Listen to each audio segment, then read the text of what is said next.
الحمد لله رب العالمين.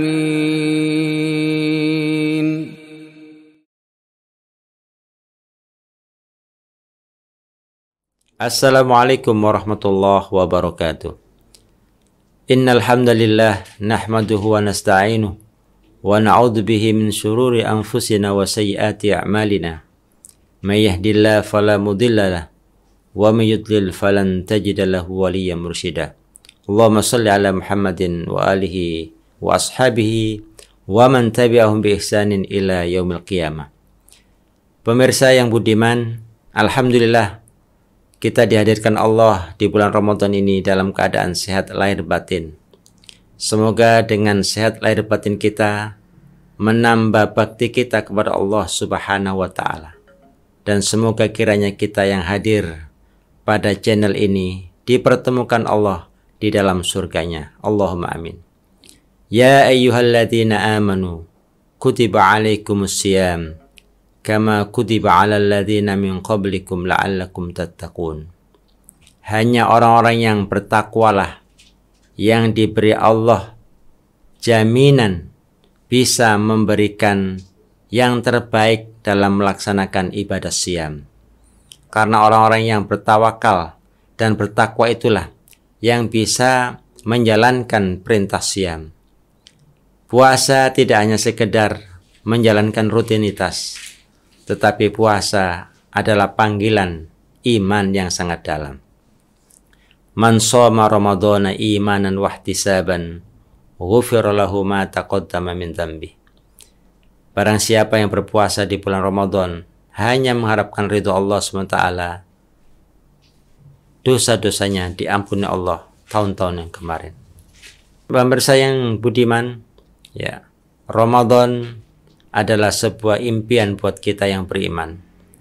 Karena kita sadar betul tidak bisa dihitung dengan jari jemari betapa banyak dosa kita yang kita miliki dari bulan pertama sampai bulan yang ke-11. Dengan bulan Ramadan yang Allah hadirkan pada tahun ini, semoga hati kita semakin jernih, hati kita semakin baik, semakin suci dari hal-hal yang mengotori jiwa kita setiap hari. Pemirsa yang dirahmati Allah SWT, ya, ada salah satu hal yang bisa kita jadikan amalan dalam kehidupan kita sehari-hari, khususnya di bulan Ramadan, yaitu senantiasa membaca Al-Quran. Iqra'ul Quran fa innahu ya'ti yaumal qiyamah syafi'an li ashabihi.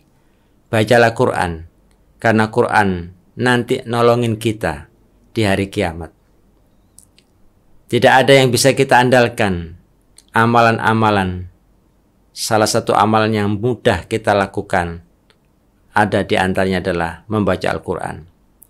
Kalaulah satu hari kita berat membaca 1 juz, maka kurangilah setengah juz. Kalau memang setengah juz masih dirasa berat, bisa 1 lembar. Bahkan bisa 1 ayat. Kalau memang kita orang yang paling sibuk di muka bumi ini. Asalkan 1 ayat ini bisa kita istiqomai, insya Allah yang 1 ayat ini di saat kita dalam keadaan kritis akan menolong kita. Ahabbul a'mali ilallahi adwamuha wa in qalla. Sebaik-baik amalan adalah yang mudawamah, yang senantiasa ditindaklanjuti wa in qalla, meskipun sedikit.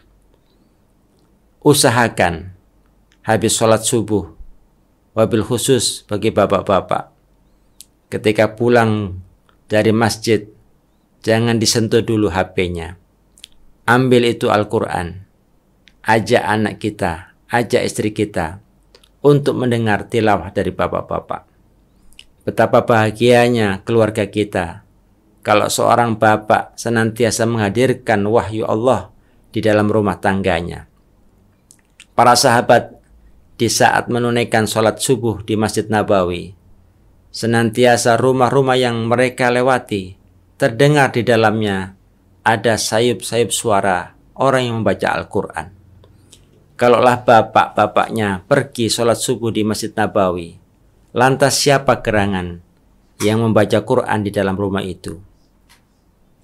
mungkin kita bisa menebak kalau para suami pergi sholat subuh di Masjid Nabawi, sangat memungkinkan yang membaca Al-Quran adalah para istri sahabat. Gambaran yang sangat dahsyat inilah yang ingin rasanya kita kepingin demonstrasikan di dalam rumah kita masing-masing.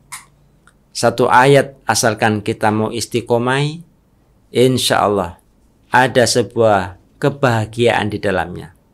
Nawwiru buyutakum bitilawatil Quran. Senantiasa kau cahayai, kau sinari rumah-rumah kalian dengan membaca Al-Quran. Semoga Ramadan tahun ini memberikan dampak yang positif untuk kita, keluarga kita, sanak saudara kita, negeri kita tercinta ini. Semoga Allah berikan keberkahan di dalamnya. Terima kasih. Wassalamualaikum warahmatullahi wabarakatuh.